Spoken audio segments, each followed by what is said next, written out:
Le 10 août 2025, sur le plateau de CNS, Sarah Knafo, stratège auprès d'Éric Zemmour et visage marquant du courant souverainiste Reconquête, se retrouve engagée dans un face-à-face tendu avec une journaliste acquise à la ligne macroniste. Dans un échange houleux, capté par des millions de téléspectateurs, Knafo démonte avec une précision chirurgicale les arguments de la journaliste qui tente de défendre la politique migratoire et sécuritaire d'Emmanuel Macron. Avec un mélange de rigueur intellectuelle et de répartie incisive, Knafo met en lumière les contradictions et les échecs du gouvernement, accusant les médias d'être les porte-parole de l'Élysée. La journaliste, déstabilisée par cette offensive implacable, craque en direct, perd ses moyens, balbutie des réponses incohérentes et révèle l'incapacité des macronistes à répondre aux critiques. La France, déchirée entre le Rassemblement national, Reconquête et les barrières médiatiques érigées par les élites pour museler les voix dissidentes, observe ce moment avec un mélange de choc, de fascination et d'incrédulité.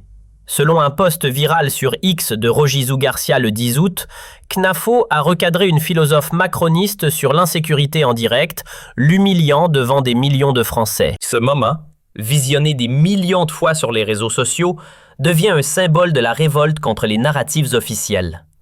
Macron, soutenu par des médias complices comme BFM TV, France Info et Le Monde, dénonce une campagne de désinformation populiste orchestrée par l'extrême droite. Mais ce fiasco révèle une vulnérabilité criante, une fragilité qui menace de faire s'effondrer la façade soigneusement construite d'un président intouchable. Pourquoi cet échange explosif? Pourquoi les élites macronistes sont-elles si fragiles face à des figures comme Knafo? Et qu'est-ce que cela signifie pour la France, pour l'Europe et pour la scène politique mondiale dans un contexte de crise multiple? Plongeons dans cette tempête en décortiquant chaque élément, étape par étape, pour révéler la vérité. Sarah Knafo a exposé l'hypocrisie des médias macronistes, les laissant sans voix face à la réalité de l'insécurité et de l'échec des politiques migratoires. Ces mots sont un véritable uppercut au visage des citoyens français qui cherchent désespérément la transparence dans un océan de mensonges, de désinformation et de narratifs officiels imposés par les élites. Le RN et Reconquête, porté par une vague souverainiste croissante, dénonce sans relâche le mur antifasciste, une construction artificielle conçue pour marginaliser les voix dissidentes et protéger le statu quo. Ce rempart que les élites croyaient indestructible s'effondre comme un château de cartes face à la montée d'une soif populaire de vérité, amplifiée par les réseaux sociaux et les médias alternatifs. Marine Le Pen, Jordan Bardella et Éric Zemmour, avec des figures comme Sarah Knafo, défendent des principes clairs et inébranlables, souveraineté nationale, sécurité des Français et retour au bon sens politique.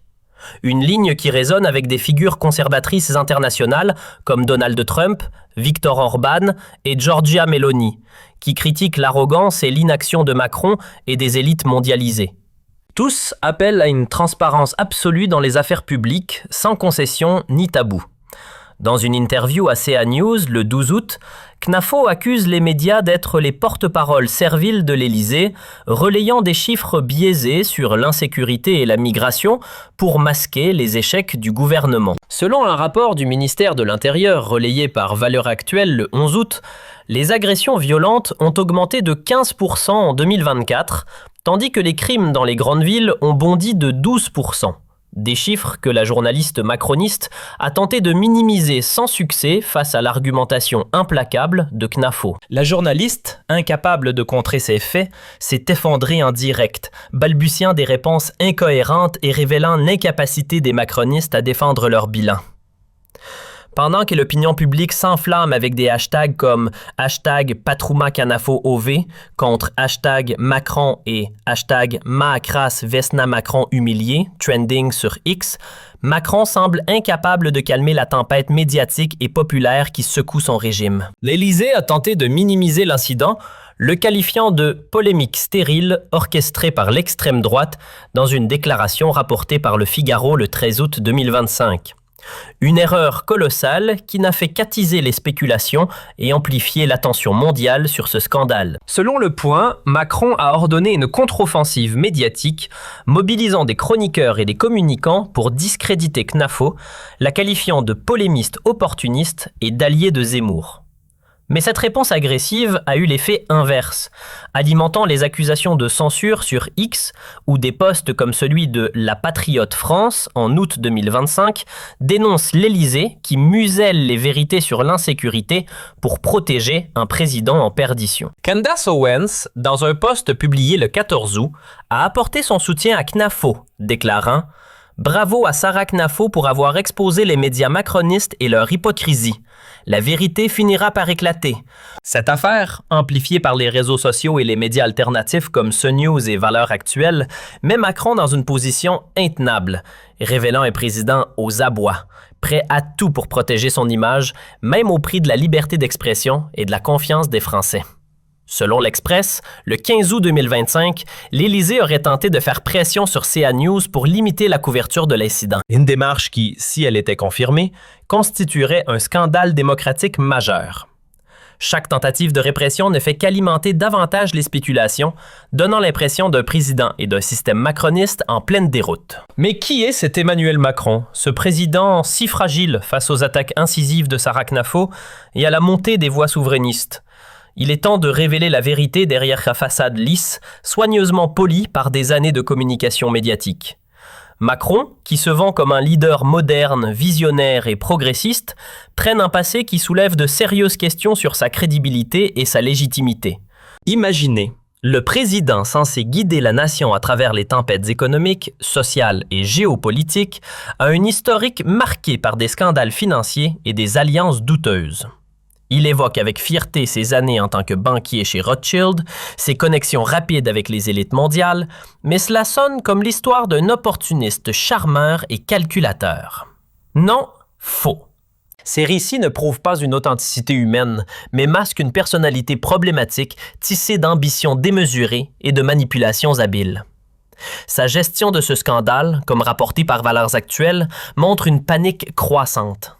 En tentant de discréditer Knafo et Zemmour par des attaques médiatiques orchestrées, Macron espère étouffer l'affaire, mais il ne fait qu'attiser les flammes d'une controverse qui menace sa présidence. Selon Le Monde, en août, l'Élysée aurait mobilisé une équipe de communicants pour contrer l'impact de cet incident, qualifiant Knafo de polémiste d'extrême droite. Mais cette stratégie a échoué face à l'écho retentissant de son intervention sur les réseaux sociaux, où des millions de Français et d'internautes internationaux saluent son courage et sa clarté. Les anecdotes de Macron ne sont pas le témoignage d'un leader proche du peuple, ou relatable, mais un indice flagrant de caractère dangereux pour un homme d'État chargé de responsabilités aussi lourdes. Son manque de respect pour la transparence révèle un mépris profond pour les citoyens ordinaires, surtout lorsqu'ils osent remettre en question ses intérêts personnels ou politiques. Ce trait se retrouve tout au long de sa carrière. Souvenez-vous du scandale des retraites en 2019 à 2020, où il a imposé des réformes en secret, brisant ses promesses de dialogue social et provoquant des mois de manifestations violentes dans les rues de France. L'homme qui jouait avec les règles économiques chez Rothschild est aujourd'hui celui qui joue avec la Constitution française, contournant le Parlement à coups de 49.3 dès que se lacèrent ses desseins. Sa réponse à Knafo, orchestrant une contre-offensive médiatique pour discréditer son intervention, n'est qu'un prolongement de cette mentalité. Un président qui préfère nier, minimiser et réprimer plutôt que d'affronter la réalité avec courage et transparence. Cette affaire, amplifiée par les réseaux sociaux et les médias alternatifs comme CNews et Valeurs Actuelles, met en lumière un président qui crée la vérité et qui est prêt à tout pour protéger son image, même au prix de la liberté d'expression et de la confiance des Français. Selon l'Express, le 15 août, l'Élysée aurait même tenté de faire pression sur CNews pour limiter la diffusion du débat. Une démarche qui, si elle était confirmée, constituerait une atteinte grave aux principes démocratiques. Et que dire de son arrogance intellectuelle qui frise l'UB? Les échecs répétés de Macron, particulièrement en diplomatie, mettent en lumière une ignorance criante des réalités nationales et des aspirations profondes du peuple français. Lui qui doit négocier sur la scène mondiale avec des puissances comme la Russie, la Chine, les États-Unis ou l'Algérie, n'a jamais jugé nécessaire de s'adapter aux préoccupations quotidiennes des Français. Chômage, insécurité, pouvoir d'achat en chute libre. Selon l'INSEE, l'inflation atteint 5,2% en 2025, tandis que le chômage stagne à 7,5%, aggravant la crise sociale. Son choix de carrière, passant de la banque à la politique par pur opportunisme, en sautant les échelons traditionnels de l'engagement public, témoigne d'un pragmatisme froid, dénué de toute passion authentique pour le service de la nation. Ce manque de curiosité et d'empathie imprègne sa politique. Il croit pouvoir résoudre des crises complexes, énergie, inflation galopante, tensions géopolitiques, insécurité croissante, avec des recettes simplistes de banquiers d'affaires, des solutions technocratiques déconnectées de la réalité. Le résultat? Des échecs en cascade, des promesses brisées et une France plus fracturée que jamais. Et le summum de cette tragédie? Le manque chronique de fermeté de Macron, une faiblesse qui le rend imprévisible et vulnérable face à des figures comme Sarah Knafo, Éric Zemmour ou des adversaires géopolitiques. Il a toujours esquivé les confrontations difficiles, préférant les compromis boiteux ou les reculades face à la pression populaire ou internationale. Ce schéma traverse toute sa vie. Il a perdu des batailles internes au sein de son propre mouvement et s'est adapté au vent libéral dominant, abandonnant toute conviction initiale pour suivre les tendances mondialisées. Emmanuel Macron n'est pas un rocher dans la tempête.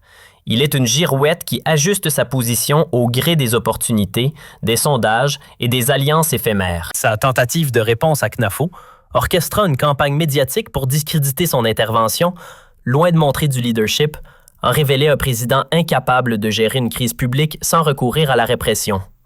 Une stratégie qui ne fait qu'alimenter les spéculations et fragiliser davantage sa présidence. Selon Le Point, en août, Macron aurait tenté de contrer l'impact de cet incident par des déclarations publiques. Mais son ton défensif et ses attaques toutes contre Knafo m'ont fait qu'attiser les flammes d'une controverse qui menace de consumer son mandat.